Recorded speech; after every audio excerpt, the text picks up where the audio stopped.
Mamdani warns Trump, don't test New York's patience. My message to ICE agents and to everyone across this city is that everyone will be held to the same standard of the law. If you violate the law, you must be held accountable. And there is sadly a sense that is growing across this country that certain people are allowed to violate that law, whether they be the president or whether they be the agents themselves. And what New Yorkers are looking for is an era of consistency, an era of clarity, an era of conviction. And that is what we will deliver to them.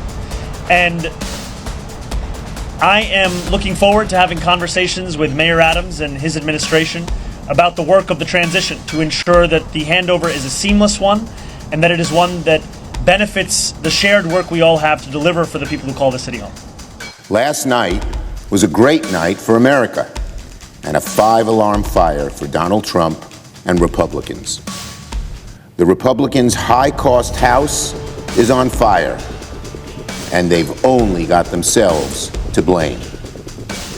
As loudly and clearly as they could have, the American people said last night, enough is enough.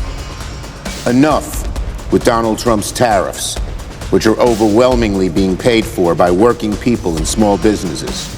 Enough with Republicans' relentless attack on health care, where people are seeing their premiums go up by thousands of dollars, even each month, and they may have to be without health care altogether. Last night was a sign that if Republicans continue with their failed policies, their majorities are at risk, including here in this Senate chamber. The election showed that Democratic control of the Senate is much closer than people and prognosticators realize. So let me say it again.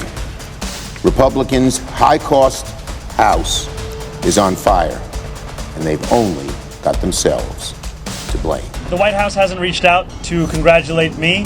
I continue to be interested in having a conversation with President Trump on the ways in which we could work together to serve New Yorkers, whether that be delivering on his campaign promises around cost of living or the many issues that New Yorkers have been sharing with me about the drastic impacts that the legislation that President Trump has ushered through Washington will mean for them and their lives. When President Trump wants to do something that will benefit this city, I will be there to say as much. But if he is looking to persecute or prosecute or punish the people of this city by virtue of who they are or where they live or where they came from, then I will fight him on that. I think too often we have had a style of leadership that seeks to put oneself before the people that you're looking to serve, and my city hall will do the opposite.